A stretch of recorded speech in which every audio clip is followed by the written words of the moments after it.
that's the question here as we go on into Cursed Hollow. So history repeats. We went from Tomb of the Spider Queen with an Asmodan basically stacking Q as quick as he can, and now we're here with the Cursed Hollow, and it's just like this is where Tailwind has to break the cycle. Right here, they got to put up their best foot forward, and I say we get right to it, sir. You started to rhyme, and I was hoping you were going to keep going with it. I'm not that good. I'm not that good either. But we've got picks and bans starting to come out here. Tailwind already banning out that Zeratul, whereas Cognitive banned first pick banned that Abathur. So no Abathur, no Zeratul. Kind of actually complementary bans in that regard. But you don't really ever see Zeratul off looking for Abathur. He's always in the thick of things. He's always out ganking. So, but at the same time, I mean, Abathur is ridiculously good on this map. So is the Zeratul. The VPs are just absolutely real. And Cognitive with the first pick, they are going to go once back to their bay. It is Sylvanas. Yeah, and that's going to be a really nice pickup there to have that Sylvanas on their side. Of course, on Cursed Hollow, we keep making mention of this. Sylvanas is just really strong on this map. You let her alone for a couple of seconds, she's got unstable poison, all of a sudden you're missing a fort, a keep, and then your core's gone. You're like, what happened? You look down lane and there's Sylvanas paired up with somebody else and they just went through everything. The damage is super real on Haunted Mines, which is why you never see it. Because you just can't afford that. So, you know, first pick up here from Tailwind, they are going to take out a Kael'thas to get their Fire Mage. They really want to go for that level 16 play. They also take a Brightwing, because if they see an Illidan coming, Brightwing is one of the best counters you can put forward to it. But this is actually quite interesting. With a Zeratul and Abathur ban, what are we about to see here, Shamtu? With Zeratul and Abathur banned, I don't know. Because on this map, not only is Jaina like a first pick material, but this is, for the first time in a long time, we are going to be seeing once more the triple trouble of the Lost Vikings. Yes, Lost Vikings. That's going to be a nice pickup here. Curious though, we saw a Rhaegar ban. So the Rhaegar ban from Tailwind, I want to say, is because they don't want to deal with an Uther, or with Rhaegar Illidan. So it's going to be like an Uther Illidan. But I lied. It's not going to be any Illidan. It's not going to be any Illidan at all, because there's the ban on Illidan. Knocked out. Rhaegar with Farsight, though, early on. It is good information control. And at the same time, I mean, he is a good healer. He has fallen a little bit out of the meta. But now with the double ban system, we have been seeing him more often than not. That's true. Mainly because, well, he also feeds into the whole entire blood for blood composition. Though, really, Cognitive Gaming doesn't really have that much of a blood for blood composition coming up here. They only have Sylvanas and Lost Vikings. However, we'll see what the rest of the picks and bans coming in here. We have Johanna coming in here for Tailwind, the Crusader. And, you know, we just keep singing her praise. Her recent arrival in this game is so nice. That shield, man, it's just so good. Not only is it every offensive ability, but Blessed Shield as her ultimate. It really has become the crowd favorite in these competitive games, because not only can you not avoid it, but Blessed Shield has a huge range. So it's just like, you're going to get 3 stuns, even if you're not clumped up. And then that just gives her time to run in, condemn, and from there, it's just mercy. You just plead for mercy from there. I stand ready. Yeah, you plead for mercy. I don't know if you're going to get it from her. Vala coming in here as the 4th pickup here for Tailwind. They're playing a pretty standard composition so far. Yeah, I'd go with that. I mean, with the Lost Vikings, you do give up a little bit of your early game. But, you know, some people, they like to put 3 in lanes and they death ball roam, or they'll put 1, 2 and put 4 into the other. This so far set up for Cognitive, I don't foresee them kind of roaming. They don't, like, the Jaina's good for it, but they need a big stuns, and they don't really have any. And as I say that, you know, of course, they are going to put an Anubarak there. So you might actually now see a roam between Anubarak and Jaina. But past that, they're just going to try to just, I feel, they're just going to put the Vikings up top, somebody mid, and then just try to death ball bottom. Well, they pick up the Anubarak, but they also pick up the Malfurions, so that's going to be a really nice pickup for them as well. So they're going to have a little bit of roaming potential if they have Malfurion, Anubarak, and maybe some entangling roots and do some weird things there. Of course, with the Sylvanas and the Lost Vikings, that means you can have Lost Vikings sitting in a couple of lanes and Sylvanas with a bunch of her friends pushing a lane. So how does Tailwind respond to that? Ooh, that's interesting. Now, they picked up a Zagara for their last pick. I would have said something like a Tassadar. Really? Yeah. They do kind of need a little bit more damage than a Tassadar, I feel, but I can understand the flex point. because he's kind of half and half. He would go very well with the shields on Johanna. Cloud9 Maelstrom did a shield-only build the other day on Blackheart's Bay with a Johanna, Abathur, Tassadar. They also had, of course, double promote at the time. So the promotes also would have went well. You're right. I'll give you that. Zagara Infest is just not the same caliber. It's 400% damage, but it's no health. Yeah. Well, I mean, it does heal them back up, which is nice. But yeah, 400% damage is just not worth it. And that's why I think it would have been a little bit of a better pickup to go for a Tassadar, just to have a little bit more of a flex. As well as Tassadar is really great at stopping those engagements, especially when Johanna starts moving into the middle of your line, etc. Also helps out dealing with the good amount of that damage, like Kael'thas, etc. Unfortunately, he does, you know, not enough damage, and I feel like it seems like Tailwind wanted to go for more damage, so they picked up Zagara. Not gonna hate them on that because Zagara, always one of my favorite pickups. They get that Maw down, I'm going to see some pretty crazy plays that come out of that. Well, I mean, the plays are definitely going to be coming our way here in just a moment. If we can give them the go-ahead, sir, we will get this one rolling. But, you know, this is going to be game number 2. This is where Tailwind needs to bounce back if they don't want to take this lying down, and it will be the 2-0 into Cognitive's favor. And, you know, with that Malfurion, how much burst do we actually have here potentially from Tailwind? The 16 comes to mind, because not only will you have the Vala, but then you have the Kael'thas kind of in there. But Zagara doesn't come to mind as a burst hero. She's a great laner. She can take care of herself, good overall damage, and some opportunities to come out with that Maw. But past that, can the Malfurion survive through a Kael'thas Vala? Yeah, well, I think so. I mean, even if you have Tranquility on your team, that doesn't mean that you can't go the sustained damage route. And Zagara's sustained damage is pretty ridiculous. So, sure, they've got Kael'thas for burst. They've got Vala for a little in between burst and sustain. And then they've got Zagara for that ridiculously sustained fight. Brightwing's going to be able to help out with that as well. And just Johanna's going to be able to set people up pretty nicely for getting either a huge Maw, huge AoE, in a bunch of different ways. So, I really like Tailwind's composition. Actually, I kind of like it more than Cognitive's right now. Really? Yes. Well, I think the engage here with the new Barak into Roots, Jaina, and Sylvanas, of course, just doing their thing. And the boat. I mean, it's a scary early game because of the soak potential here with the Lost Vikings, but it's a much scarier late game, I think, from them because of that combo, especially with a Ragnarok and roll at level 20. That's true. Well, we'll see. The Lost Vikings, of course, will always be one of my favored people to watch and for any composition, but I'm going to give the...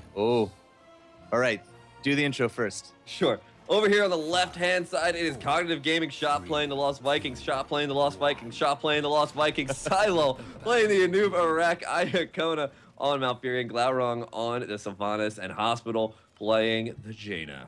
And on the bottom side here, Tinkara, going to be the first of the intro here for Tailwind. We got Jejun, not the Uther God today, but the Brightwing God. J-Kirps is down there on the Kael. Steel Rain holding down the mid on Johanna. And Equinox already losing tower damage into the top.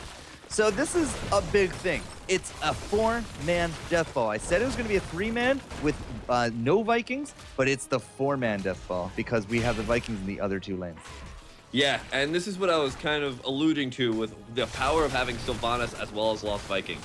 This allows you to have that 4-person squad, and with Sylvanas' Black Arrows knocking out those towers' ability to fight back, really allows you to just kind of run around and pick up very, very easy experience. All right, let's time this. Let's time this. 53 seconds. Entire gate is down. Yeah, that's really nice. Are we looking for a minute and a 34? We need to start bringing out stopwatches here when we're dealing with Cognitive Gaming. Because they're really good at this kind of thing. They're setting some amazing... Wow, are they actually going to be able to take the fort as well? They are not letting up here. Minute 30, minute 30 fort. I don't think it's going to happen. Kael'thas is just too good with the zone control right now. Well, they've got the Cigar coming up to answer this, but they're taking a good amount of damage. Equinox taking a little bit too much, and here comes Sankara from the back end. Can they actually get a little bit of an engagement here? But, oh, that fort already so hurt. It's basically low-hanging fruit at this point. We're level 3. And it's almost a dead fort. Now, what happened? We had to have a big rotation from Tailwind. There's no push really coming down to bottom, and there's no push coming out into this mid. If they wanted to leave that top, they needed to push these Vikings as hard as they could, and I think that window has now fallen, because look at the shot already rotating to the top. The Death Ball will now resume its Death Ball thing in the mid, and I'm not entirely too sure that, you know, Tailwind reacting is going to do them any favors. Yeah, that's always one of the biggest quotes that I always love to bring out. iDream says, if you're already reacting, you're already losing. And right now, Tailwind, they're trying to react to this. They're trying to deal with this. But if they are not able to actually pick up a couple kills here, in fact, they're going to lose their Johanna, then this is just going to look all the more worrisome for Tailwind's position. Tower down, Sippy Cup activated. Tinkara and Equinox will maintain this defense, but it's just damage and damage. Everything is going from bad to worse once more here for Tailwind. And, you know, level 5 to 4, it's not the worst when it comes to the first tribute, but it's a heck of an advantage going in for the second and third. Yeah, it is. This is going to be a pretty nice spot for them to just kind of work their way around. And with that fort already really low, this could easily mean that as soon as somebody stops paying attention, Shot with his couple of Vikings or even just somebody like their Sylvanas can make their way over there and just take that fort out really quickly. Here comes a little bit of a fight here for the tribute. Meanwhile, Vikings soaking all the lanes. They need to win this battle quickly or they're going to start losing even more experience. Level 6 to 5. If we just keep poking and soaking, the Vikings will get us a level 7 advantage. And if this tribute is not done and out, that's going to be a big talent advantage as well here for Cognitive. You see Steel Rain, he's going forward. He's looking for that pressure on top of Iacona, but Silo is going to be the bait and the switch. It's down for him. Now, Iacona and Krug, wow, that was a great combo of the Condemn into the Flame Strike. Got Kael'thas apparently will die somewhere off to the side. Steel Rain is still fairly healthy. Equinox, however, cannot trade out with Gloring, especially up against 5 Withering Arrows to the face. And going back and forth, there's that level 7 advantage now coming in. Yeah, that's a whole entire level now, and Iacona can lag this out for days. They can just get more and more of an advantage here. They have nobody soaking in any other lanes. And this is exactly what I was talking about. You let those Vikings have that advantage for this long, and you're going to be in this type of a spot. And, oh my god, is Cognitive also going to pick up the tribute? Yes. No. Yeah. Maybe. Well, roaches. They will eventually, yeah. Because of the level 7 advantage. There's just nothing else they can do other than just throw down roaches every now and then. But now Glorong and Silo with a sizable creep wave top, as well as the rest of the team. This is going to be the first fort that we were looking for earlier. 4 minutes in, fort. Level 7, they got the first tribute, and there's virtually no counter damage on any of these lanes up against Cognitive. Yeah, and there's that fort, as you were just talking about. They're barely just picking up level 7 now. Can they actually turn this around with the level 7 talents? Going to pick up a little bit more damage with that Fission Bomb on Kael'thas. Of course, repeating arrow, battle momentum, going down there on the Zagara. Just really all of these kind of feed into a really nice position for when they're in a team fight. But right now, they need to deal with the pushing power more than anything else. Yeah, but so far, no real big damage is going to be averted here. Kael'thas is going to drop. There goes the tower as well. Level 9 to 7. We're going to be looking at those heroics fairly soon. And if Gloring and crew keep pushing, the defense is just going to have to melt away because there's no way they can fight at a 2-level deficit. Yeah, this is a little bit too much for them to deal with here. Check out bottom, though. Jejune finally putting up a little bit of a response. Promoted minions and Brightwing. There's not much this Olaf can do about it, but I think it's too little too late at this point. Yeah, I mean, she's not going to be able to take out that fort in the bot lane, but the mid lane fort's going to go down, and here's the second tribute coming on up here, leading up to that third one, which will be that curse.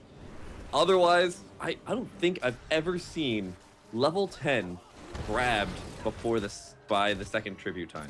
It's pretty remarkable what things you can do with these Vikings. And now you also see Shot. He's leaving bottom lane. He will be actually spotted out by the drone, and Jejune's just going to try to punish this. But, everybody. Jejune, leave. Jejune, leave. They're just taking back and forth. Jejune's the one getting collapsed. He saw Shot leaving. He's just like, free lane. But instead, it's a free fairy dragon dinner going the way of Cognitive. I don't think they're too delicious, though. So that's not going to be a huge dinner for Cognitive Gaming. Yeah. Yeah, probably really stringy. Yeah. But, well, you know what? Stringy or not, it's still food. Food is still food, and this fort is still a fort that they can easily push down here. Yep. Because where's the rest of Tailwind? Taking out a Grave Golem in top. Well, I mean, I like the idea. It will push these Vikings back, but you can't fight. Any kind of big advantage and push going the way of Cognitive has to go unanswered until level 10. And by the time we hit 10, it might be level 13, which means you're still down and just disadvantaged. And they also let up the tribute as well. That's not good. Shot Viking call, man. He gets it. We're pushing into these gates. Already one tower down, the second about to drop. We still don't have heroics yet. Yeah, okay, heroics have come into the fight, but they only have a little bit of a window here before level 13 is grabbed here. And even then, 2-level advantage going on to the opponents. Can they start turning this around? That's the question. They've got Kael'thas. They've got Kael'thas with gathering power too. So you get him with you got a couple of kills on him and he's gonna be good. Can you get the kills though? This boss got the top towers, and that was about it. But it is the 10 to 13 situation. I mean, sprints are coming out. Impatience is a virtue. You're going to be looking at the damage going up and up with those Vikings. Out comes Evasive Fire. Malfurion is very likely to not go Ice Block. He will not be feeling the burn here. And if this isn't Burning Rage, it's going to be Chitinous plating from Sylar. Yeah, and that's just going to make them all the more tanky. They're still taking a good amount of time here to really think about this. But with the Locust Swarm already, he's already very, very tanky. Oh, they're setting up. Yeah, there we go. There's the chitinous plating. Oh, no. Yeah, oh, if that eye wasn't red, this would be even worse. But Steel Rain, he's going to get hit by that Olaf. We're going to look for the Viking boat. The Maw's already up from Tinkara. It only took down Iacona. Sylar into the back as well, just taking names and numbers. Joanna's down. Silence arrow off to the side, and Tinkara is going to bite the dust. And this is probably a keep, if not game. Yeah, this is looking really bad here. Equinox gonna get taken down as well. The Grave Golem is not taking that much damage because of the black arrows coming in there from Glaurung. It looks like they don't want to press this too hard. They got 4 seconds till Joanna's back up. Johanna, and so they're gonna take this time to just go around the map, get a couple more mercenary camps, and just push their advantage everywhere else. 14 to 11 coming into it. We're going to see another tribute spawning probably in the next 30 seconds or so. This boss, unfortunately, just did not do the damage it needed to do. And already, I mean, they just go right back to it. Bruisers are finally pushing in. We hit those towers and are likely to lose at least one of them here. And we already got to throw, you know, Phoenixes down for wave clear. We got to just death ball at this point for Tailwind, because they just are not going to stand a chance if they're outside of each other's reach. Yeah, you know what's funny? Is you say, man, they're throwing down Phoenixes, and I'm like, yeah, but Phoenix's cooldown's probably already back up, isn't it? And I look over and it's at like 10 seconds. Phoenix 40-second cooldown is so ridiculously low. I always love pointing that out. Anytime you look away and you think, hey, I wonder if Phoenix is back up, guess what? It is. Which is true, but if you threw down for the wave clear and then we just re-engage, you don't have it for the team fight. That's true. That's true. Could have easily happened, because look at what's happening top. Yeah, you think you're safe? You're not safe. You're not safe. You got nothing here. And Steel Rain is, well, it looks like it's going to be raining on his parade today. He's not going to be alive for this push, and this push is coming down pretty fiercely. Yeah, 3 levels is really hard to fight back, especially when 3 of those is between 15 and 12. We're going to have a 16-13 split once more, so you can't even like climb to an even talent tier at all in the rest of this game.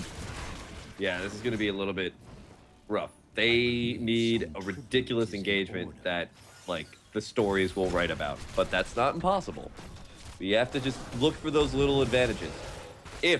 Well, okay, let's actually put it out this way. If they can find somebody by themselves, start picking up a little bit of those kills here and there, you know what, they start doing lemming maneuver where they accidentally start walking in. That's great. However, Cognitive not really giving them that advantage. They're staying pretty stacked together. Iacona, though, a little bit far forward here. But meanwhile, as it's happening, Hospital's right next to them. This could easily be a 4v4. Oh, Iacona's not going to get the steal. But Tinkara and crew can't get on the point at the same time. Oh, Shot man. is here. Glaurung, right wing. Everything is just going. Aces here for Cognitive. 4 kills on an attempted steal. And, like, this is a keep, sir. Right here. Most certainly. There's not much they can really do about this. Wows. I just gotta say, wow. Wow. I can hit that button as many times as I want. This is why you ban out Vikings, not Abathur. Yeah, Vikings were definitely, I think, the crutch of their play here. Sorry, it was Rhaegar. Rhaegar was the second ban. But by then it was way too late. Vikings, I think, were already picked up. I think they were. Third pick. Yeah, it was way too late by then. But, like, I don't know. Like, I would totally take a 0-2 over Lost Vikings if I had to go up against this team. Yeah. I don't really know what they can do here. This is a really rough spot. Tribute now coming back up here. They don't even need it immediately, and, you know, it's only going to be their second of 3rd tributes, but doesn't really seem to matter. They're sitting in a really nice spot here, 17 to 14. And that's second. That's 5 tributes now into the pockets here of Cognitive, and a very likely boss to go on the back of it as well. Bottom boss 30 seconds, but I mean, this push, this is the last bastion of defense, this top lane here for Tailwind. And if they lose that out, it's a pure naked core and likely a second boss and curse to go with it. Doesn't that core have any decency? It's just so naked. However, well, maybe it's art. You know, it's fine with art. Right. Video games are art, according that to core. That core is very, very pretty. Look at that nice little falcon with it stepping on some skulls. Got a little sword in between its claws. The art team just really outdoes it. Yeah, the art team on this game is absolutely amazing. However, back into the game, back into what matters. Meanwhile, the rest of Cognitive moving around the map, picking up mercenary camps. They've got shot, and the rest of Cognitive just taking out this Grave Golem, whereas we've got Glaurung in the top lane picking out these Siege Golems as well. So Siege Golems, Golem, and tributes here. Siege Giant, actually. You know what? Stone Bros. Stone Bros. Yes, Stone Bros. I don't remember who actually introduced me to the term Stone Bros, but it was Equinox, fantastic. Goodbye, Equinox. Root done, dead. You know, they say the Equinox only appears every once in a while. And it's going to be a good amount of time before he comes back into this game. Yeah, the seasonal Equinox, my friend, twice a year. Twice a year, that's right. I'm trying to remember when that actually happens. Well, unless you live in California, then you just don't get it everywhere. Meanwhile, things that matter. Core gonna go down here. Cognitive taking a very, very confident game number 2 here. You know, Envy put up a pretty good fight. Unfortunately, Tailwind just did not have the ability to deal with Shot and his Lost Vikings, soaking up so much. The rest of Cognitive Gaming have been playing this absolutely stellarly as well. And there is the Core 2-0. Stellarly. New fun word of the day, ladies and gentlemen. But 2-0 is nothing to sneeze at. Cognitive doing absolutely wonderful and out of their mind kind of strategies. I mean, the Asmodan at 13 minutes in at max damage, and now we saw triple forts down by what, 7-8 minutes into this? It was just absolutely mind-blowing. Really, really well played there by Cognitive. They're going to move on over into the round of 16. This was the round of 32, of course. So they are well within the money. However, our other team, this is a single elimination bracket, they will be knocked out. That's Tailwind. But I believe they get those BattleNet gift cards. Yeah, they made it to round of 32. Quite correct. I actually even have a screen for this. There you go. Prizes. They will finish, I don't know if they'll finish 32nd, but they'll finish in this bracket, which means that, yeah, they should be getting $100 BattleNet gift cards. And our next round, victors go home with 300, or sorry, losers go home with 300. And then, of course, the advancing from there, you start talking real life cash money. Money, money, bills. You can buy a lot of pizza with all the money that's going to be spilling in going on forward. I really hope that's not what they spend it on. That's what I spend it on. That's how I always elude everything in terms of money. It's just how much. How many pizzas can I buy? Listen, maybe you don't live the American life because you're in Canada, but I know the better life. The better life. It probably is the better life because I'm just sitting here eating pizza all the time. In fact, I have a pizza waiting out there in the kitchen. However, yes, a lot of money to be won here at the BlizzCon, Road to BlizzCon, Open Quals, and we're going to be going on into our next round, which is going to be the round of 16. Cognitive is, I believe, going up against Cloud9. I'm not sure if we're going to be the ones covering that. Yeah, not entirely too sure exactly who our next round will be, but that's why we have the wonderful world of trailers just for you guys.